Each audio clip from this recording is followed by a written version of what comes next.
We are continuing on Mesechet Avodah Zarah, and we are on the bottom of Nun Tet, Amud Bet. Today's Amud is being learned, the Schud Refuah Shelema of Rachel Simcha Bad Nahid and Meir Ben Tova, Sarah Rachel Bad Nora. His Amud is also being learned, the Schud Hatzlacha of Yigal Ben Devorah. We are 3 lines up from the bottom of the Amud. Hahu Chavita de Chamram. The Ishtakal de Barza. There was a large barrel of wine, a cask, imagine, that had a spout. The way they used to have it, the Rishonim explain, was they had at the bottom a hole that was attached to a basically a spout, and the spout did not have a closing system like we have, but they would imagine close it with a cork type of wood piece that would stop the wine from pouring out. And in this case, this popped, and now the wine is pouring out from the spout, and this goy jumps and puts his hand there in front of the berez, in front of the spout, closing the flow of the wine, stopping it from spilling out. Ata Ovet Kochavim, Idri, he came, he jumped, Anach Yadei Lave, put his hand to stop the flow of wine out of this spout. And now the question is, what's exactly the halacha? Amar Papa, there's 2 ways to say this. Amar Papa, according to one Girsa in the Gemara, Rapapa Paskin, Kol derahade barza chamra asir, any wine that's around the area of the spout, hakiluach hasamuch lenekev, says Rashi, that is asur b'shtiya. The rest of it is mutar. Why is the rest of it mutar? Because according to this Girsar of Papa's opinion is the wine does not make its surrounding asur, so therefore only the wine that's immediately attached to his hand is put on the spout, and whatever is around that area is asur, but not the whole wine in the cask. So says Rashi, and this is only asur b'shtiyah, not asur b'hana, according to the way Rashi understands it, because again, for it to become asur b'hana, you would have to be meshachshech, you would have to shake the wine around, and that's not what's happening here. The poor goy just put his hand over there to stop the kiluach of the wine, so his hand is touching the flow, but it's not moving the wine in the cask at all. So therefore, it's only a she'ela of shtiyah, is only a question in whether or not it's mutar to drink the wine, but certainly you could benefit from the wine, that's no problem. So in other words, you pour out when you're ready to clog and close the spout, you just ask the guy to take his hand off. The first little flow you will gather, and you can sell it to Ovet Kochavim, and then the rest of the cask you could drink yourself. Ve'idach shari, the rest of the cask is mutar even for you to drink. Ve'ika de amri, there are those who say Rav Papa said it slightly differently. Amar Rav Papa, ad habarza chamra asir, that here is not just the immediate surrounding that becomes asur b'shtiyah, but its entire area above the berez, it becomes asur b'shtiyah. In other words, if the goy would not put his hand and close the flow of the wine, what would have gone out of the berez is until that level of a wine, that's what would have been affected, and that's what he's holding. This is the amount of wine that he is holding, so to speak, back with his hand, and that's what's going to become asur b'shtiyah, still mutar b'hana, but he cannot drink it. And the rest of it, what's below the level of the whole of the spout in this barrel, in this cask, will be even mutar b'shtiyah for the Yisrael himself. So says Rav Papa, according to this girsa, ad habarza chamra asir ve'idach shari. Amar Rabbi Yemar Ketanai. Rabbi Yemar said, this halacha of Rav Papa is not something simple. It's actually machloket Tanaim, earlier Tanaim, as he's going to attempt to show. What's the Tanai? What's the machloket Tanaim? Chavit shenakva ben mipia ben mishuleha.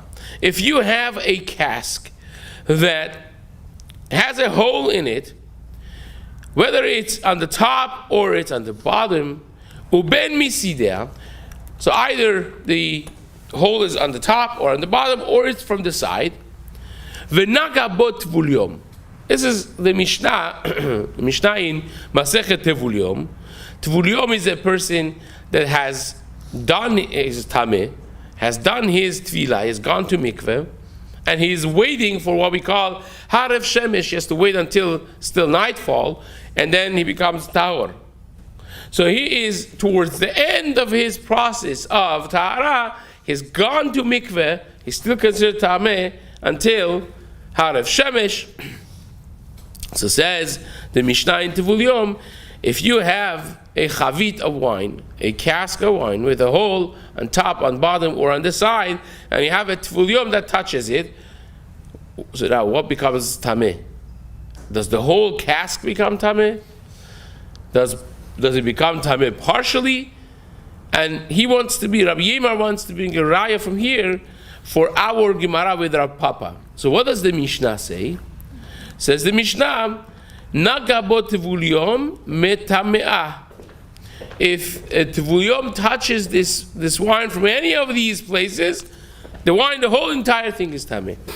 Rabbi Yehuda says no. Mipia mishuleh temeah misidat teora. If you touched it from the bottom, from the top, yes, correct, it becomes tameh.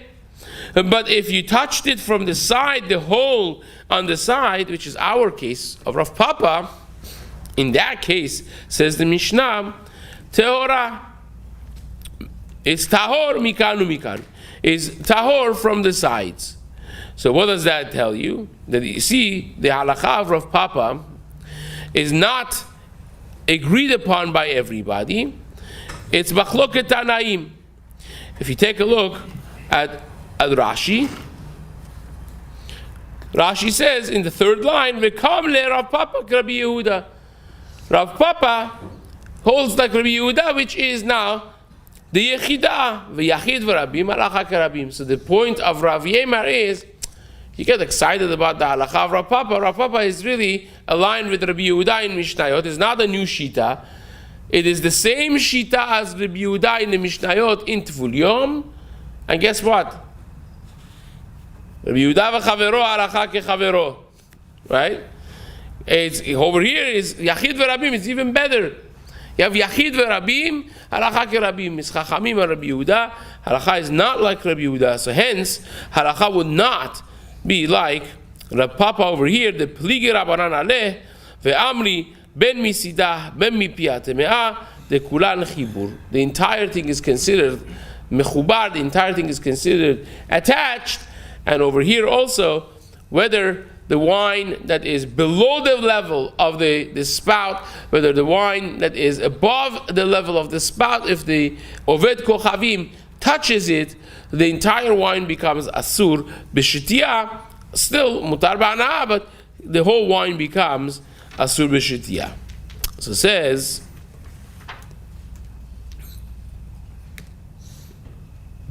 the Gemara. Says the Gemara, Amar Rav Papa, Oved Kochavim, another halacha from Rav Papa, Oved Kochavim Adana, v'Yisraeli akuva, if a goy and a yid, they are pouring wine together. Now the way it was, you had a small jug of wine, and then you had the large chavit, the large cask on the bottom that you're filling up. So the two are helping each other. One of them is pouring, the other one is holding the larger kli, the larger vessel, or either in his hands or tilted on the ground. And says Rav Papa, Oved Kochavim Adana v'Yisraeli akuva. If the goy is pouring, the Oved Kochavim is the one pouring from the jug, and the yid is holding the larger cask in his hands, then Khamra Asir. Then it's Asur. Why? Because of course the goy is pouring. We had before that if the goy is touching it even bekocho, even when pouring water inside the wine, you remember that the goy is doing miziga. We mentioned, the Gemara said it becomes asur b'shtiya. Why? Because of a gezerah. We tell just like we tell a nazir, right? Schor schor lekarma lo tikrav. Go around, don't pass through the vineyard. Just like that case, over here also we say we don't want anything of wine to be done by an oved kochavim, even if he's just pouring water inside the wine, doing miziga. Over there, it would be just a gezerah. Therefore, it would be easier to be mekel, to say, okay, don't drink it, but as mutar behana. Over here, it's going to be even asur behana. Why? Because here, even though that's kocho, he's not touching the wine, but because the oved kochavim is actually pouring down the wine, we are more concerned. Maybe in the middle, he remembered his rituals back in his country, and he remembered and he had thoughts of Avodah Zarah as he's pouring the wine. Hence, we're not going to let it be even mutar b'hana'ah. So therefore, Rav Papa says, Oved Kochavim, Adana, Yisraeli, Akuba, if the Oved Kochavim is pouring from the jug into the cask that the Yid is holding, then the whole thing is Asur. Chamra Asir. My Tama, why? Ki ka'ati mikoach Oved Kochavim ka'ati.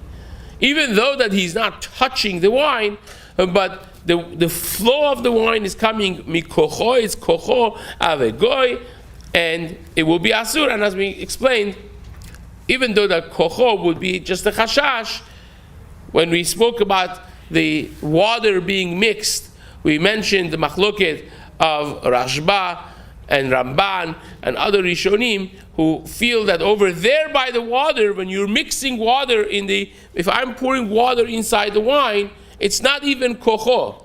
And therefore maybe is mutar be hana'ah. But over here is really kocho. The goy is actually pouring the wine. The flow of the wine is coming from the direct koach, the power of the oved kochavim. Hence, according to them, would be simple why over here is asur, not just b'shetiyah, but is asur b'hana'ah as well. So either way you slice it, whether according to Rashi or the Ramban and the Rashba, we understand why over here is more chamur. Either here is kocho, the pouring of the water, doing mizika with the wine is not even kocho, or that here when he's pouring it, he may be thinking about Avodah Zarah more so than when he's pouring wine, he's doing nothing. He's not even directly touching the wine, hence it will be Asur.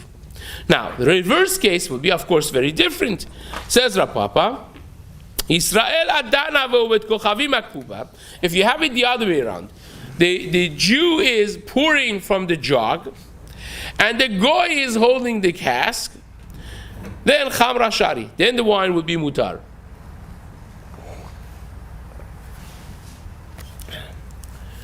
So why is that? Says the Gemara, if the goy is tilting it, it will be asur. Because when a goy is holding the cask, he's not moving it, he's not doing anything with the wine, he's just holding the cask steady, and therefore it will be mutar. But if he's tilted it, then the wine is moving, it's like shikshuch. It's like shaking the wine. When he moves it back and the wine moves, that will become a problem. And hence, says Rav Papa, depends if the goy is holding the cask steady, and then it will be mutar. But if he starts shaking it around, moving it around, then it will become asur. And here again, when we talk about asur and mutar, like Rashi says, we're talking about isur hana'ah. It will become the same thing as we had before with shikshuch, that it becomes asur, not just b'shtiyah, but it becomes asur b'hana'ah.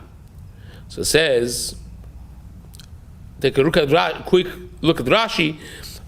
Ve'i kamesaded asdudi lekuba chamra asir mishum de mekarkesh lechamra, because when he is going to tilt it back, it's going to move and shake the wine inside the cask. Ubekuba melia askinan, and we're talking, says Rashi, we're talking about a cask that's filled up a little more, and we are concerned dilman naga. Maybe he's touching it, right? So Rashi in Rashon, in the first explanation, he says, well, this is not quite shaking. You're tilting it and tilting it back. We're concerned that because it's filled up, the wine is going to touch his hands. He's holding the top part of the cask, and that's the concern. He may actually touch with his hands. It's not just holding the cask, but he may come to actually touch the wines. That's one way Rashi explains it. Lishna Harina, another way of explaining this, says Rashi, is afilu chasera, even if the cask is not filled up. Even if the cask is halfway full, it's not full to the brim that he's going to touch the actual wine, still is going to be asur. Kevan de mekarkesh bekavana havaleh kocho bekavana ve'asur b'shtia. As we explained, because he's tilted it, and when he tilts it back, that movement of the wine is equivalent and tantamount to kirkush, to shaking the wine, and that would become a koach of the goy bekavana. And that would be a problem, as we have discussed in the Gemara before. So says the Gemara, again, trying to overly simplify this. If you want to really do this with the Ravads and the Tosafots and the complexities of the Rishonim, will become a little bit more back and forth. But this is the two ways that Rashi has to explain this Gemara. So says the Gemara.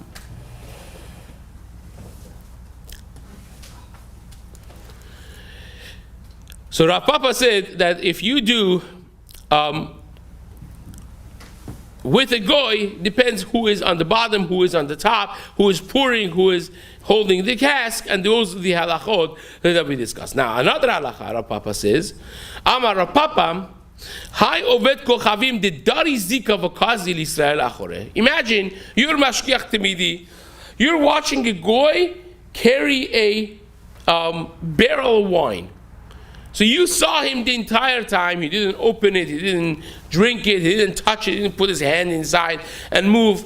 He just picked up the barrel, moved it from point A to point B, put it down. What's the halacha? So says Rav Papa, if you are walking behind the Oved Kochavim and you see that he is carrying the zika would be like the leather pouches of wine that they had, a nod shel yain, and you're going behind him, you see that he's carrying it without doing anything special. So mali ashari delo mekarkesh, says Rav Papa, if it's filled, if the pouch is full to the top from wine, then it's mutar, because even when he is moving, when you take your steps and you're moving, the wine inside is not shaking because it's so full, the pouch, that it can't be shaken inside, right? It's just kind of stays steady because it's full. There's no room for it to shake around because it is full to the top. Hence, it will be mutar, says Rav Papa. If it's halfway full, then it's asur because he may have shook it as he is walking. Well, that's for a pouch. But if you have a jug of wine, then it's exactly the opposite. Says Rav Papa, Malia asir, if it's full, it will be asur, tilmanaga, because maybe he touched the wine actually. Forget about shaking it. If the wine is next to my hand as I'm carrying it, because it's full, then I may have touched it, and therefore the yid would not necessarily be able to see and monitor that, and hence it will be asur. But chaser ashari, if it's halfway full, then I saw that he didn't shake it around. He just picked it up, carried it to point B, and put it down. And the only question would be, did it touch his hand? No way it touched his hand because it's halfway full. Chazaku Baruch, you're good to go. So that's Rav Papa. Rav Ashi Amar, Rav Ashi says, no, Zika by the pouch doesn't make a difference if it's halfway full, if it's fully containing wine to the top. In both cases will be mutar. Why? Why do you think it would be mutar by both cases? Because says Rav Ashi, my tama en derech nisuch bekach. Because that's not the way you pour wine. Some Rishonim explained the Rabbad and others that when you're carrying something, when you're walking on the way, that's not how people do nisuch. It's not you stand, you say l'shem yichud, you prepare yourself, prepare your mind. You don't do nisuch when you're on the way walking. Other Rishonim understand because the pouch is not a clear vessel. You don't do nisuch when you can't even see what's inside. The way they used to do nisuch is they would put it in a nice glass of wine, a crystal, nice thing, and then they would pour it. It's a whole production. It's not just anything that you pour. Whenever it's not derech nisuch bekach, we're not concerned really about nisuch. And hence, when you're carrying a pouch, however you slice it, whether you learn it like these school of thought in Rishonim or the other, it's not going to be the way people do nisuch, and hence it's mutar because we're not concerned about that. Fine. So says the Gemara, Masra Zaira, when you have a gat, so we spoke about a gat, a conventional gat before, which is a kli or an area that's elevated, smoothened, and the area is tilted that all the wine that ooze out of the grapes, all the grape juice is going to be directed to a piping system pouring down into the pit, into the bore. That's the normal way that we spoke about when people would just put all the grapes there and go on top of them and trample on top and squeeze the grapes to the grape juice, right? Now you have another system, and instead of people going and stampeding the wine, the grapes to grape juice, they would have a rolling massive part of wood on top that this would be pressed. People would go on top of it, or it by itself was so heavy and you just roll it around, and that would basically crush the grapes, and the rest of the system of the gat would be pretty much the same.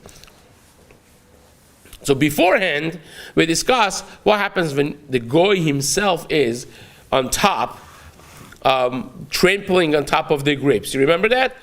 And we had a Mishnah Rishona and a Mishnah Achrona. You remember that too? Rav Huna's halacha. The Mishnah seemed to indicate that the grape juice that oozes out of the grapes is mutar when it's on top in the gat, in the upper area, upper level, until it comes through the piping and actually drops into the bore. That's when it becomes now susceptible to yain nesech. Whatever is up above is mutar, even though the goy himself standing there stamping on top of the grapes, that's mutar. And then the Mishnah Achrona, Rav Huna said no.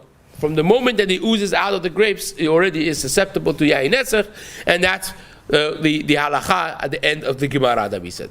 Now, here is slightly different system, right? Here is the system that you have a large wooden piece that pressure on top of the wood, it really is what causes the grapes to be squeezed out. So says the Gemara, Rav Papa Shari, Rav Ashi ve'itma Rav Simi bar Ashi Asar. So it's machloket Amoraim. Rav Papi says mutar. Rav Ashi or Rav Simi bar Ashi, Rav Shimi bar Ashi, they hold it's asur. Now, what's the question? The question is bekocho or koach kocho. When we spoke about previously about the koach of a goy, whether pouring the wine or pouring the water inside the wine, right? Which is a direct koach of the goy.